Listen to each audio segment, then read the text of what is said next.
So what's up mga ka-farmers, no? Magandang buhay po sa inyong lahat, okay? So, sa napapansin po ninyo, mga previous videos na ina-upload ko is all about mga pagpupunla. Kasi nagsishare ako ng mga idea about sa farming. Okay. So, I'm part of the owner of Aya Seedlings and gusto kong react itong videos ni farmer ang magulang ko, no? Pare ko, kung nanonood ka, gusto ko lang mag-react sa iyong ginawang videos na very informative. Pero lagyan natin ng kapupulutan ng aral. Okay, no? So dito sa video na kanyang ginawa, ayan, no? Gumawa siya o kaya saboy siya ng mga seeds sa lupa and then nilagyan niya ng protection sa paligid ng net, which is tama naman, no? Ayan, kung makikita niyo may protection talaga kami dito sa punlaan namin dito, no? Ayan, net para hindi pumasok yung mga animals. Yun, tama yun, pare ko. Good job. And then sa susunod na video, pakasaboy niya is ayan, syempre nag-germinate yung mga punla na talong, or talong ba yan or sili, no? Correct me if I'm wrong, comment down kung talong ba yan o sili. Okay, tapos binunot niya isa-isa.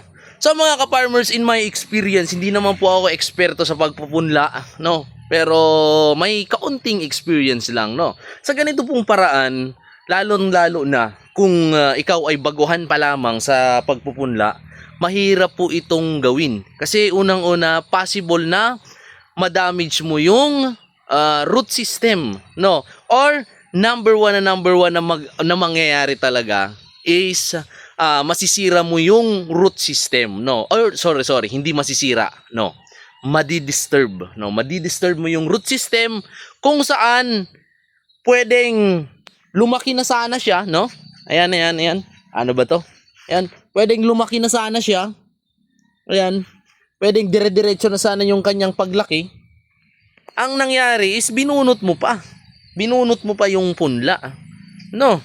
So, hindi naman ako against sa ganyan na diskarte ni farmer ang magulang ko. No, hindi naman ako against doon sa diskarte niya.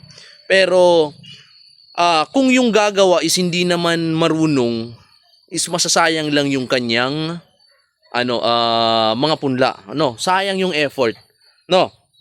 Okay. So, ang suggest ko is idirekta mo na siya. Idirekta mo na siya sa seedling tray. Katulad po ng aming ginagawa. Ayan. No? Katulad ng aming mga ginagawa. Ayan. So, pakabunot niya, guys, naglagay siya ng tubig, tapos nilagyan niya ng fungicide. Kasi ang purpose niya, ibabad yung mga ugat, no? Ibabad yung mga ugat para hindi siya kapitan ng fungicide. So mga ka-farmers, in my own view bilang nagbibenta ng mga seedlings, no? Okay lang naman kahit ganito. No, okay naman po kahit mga ganyan. No, wala naman po problema. So ang gagawin nyo na lang mga ka-farmers, is mag-i-spray na lang tayo ng fungicide. Okay, no, spray tayo ng fungicide. Ngayon, ang pinipinpoint niya kasi para hindi atakihin ng fungus yung ugat. Alam nyo mga ka-farmers, inaatake ng fungus ang ugat kapag laging basa. No, tandaan nyo, no, lalo na sa mga nagpupunla ng sarili nilang pagpupunla sa kanilang farm, no? Inaatake or nabubulok lang po ang ugat kapag laging basa. So ano yung solusyon? Ang solusyon po diyan, kontrolin mo ang iyong pagdidilig sa iyong mga punla.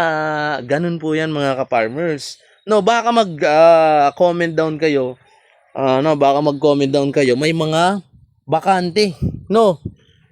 Normal po yan mga ka-farmers kasi nga hindi naman 100% ang germination rate, kaya nga may tinatawag kaming thinning. So yung thinning naman, no, ditong tray ililipat mo o tatanggalin mo yung mga hindi tumubo, ililipat mo ito papunta dito. Kaya ang nangyayari, ayan no, katulad nito, no, mga tinining na namin yan, kompleto na siya, no? Kompleto na. Ayan no. Ayan mga ka-farmers, ito po ay mga bagong tining, no? Or in our local term, tinor, no? Magkakasize sila, yan no, magkakasize. Ito naman magkakasize pero punong-puno, no? Ayan. Minsan may marireceive kayong halimbawa diyan sa local area niyo nagbibenta ng punla, may nare-receive kayong, "Sir, sa gitna, patay." Normal po 'yan kasi nga hindi naman 'yan ma-assure na lahat ay may kuan, lahat ay may tubo, no? Kaya nga meron tayong tinatawag na padagdag na lang. Kasi kung sakali man may mga kulang sa gitna, pwede naman yun idaan na lang sa padagdag para pangtapat sa mga kulang. No, mga ka-farmers? Okay. So, pwede kang mag-apply ng fungicide kahit hindi mo na kailangan pang ibabad o bunutin yung punla, no, ng mga 9 days, no? Days after sowing at ibabad pa sa tubig na may fungicide. So, pwede mo naman yan i-spray and then para makasigurado ka hindi talaga siya mabulok yung ugat, i-control mo ang pagdidilig. Alright. No? So, after niyang makapag-babad ng punla is inisa-isa niya. No? Parang nagtanim ka ng palay sa palayan. No? Farmer ang magulang ko, pare ko, kung manonood ka man ito, wala namang problema doon. No? Kung ang iyong ipupunla ay 10, 5 tray, ganyan, carry naman yun. Pero kung ganito kalawak, guys, hindi po yun advisable, hindi po yun practical, no? Hindi po siya practical, no?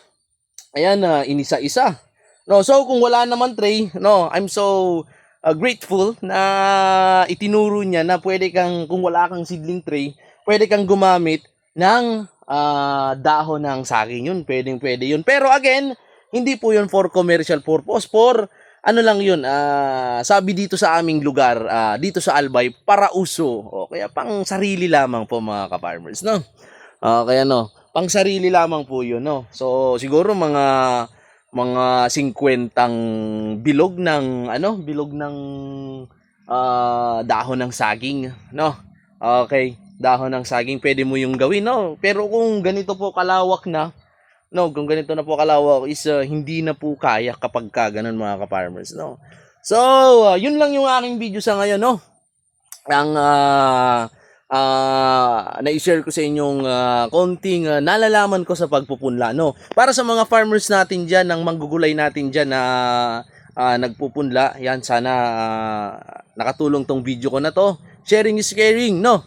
All right, peace.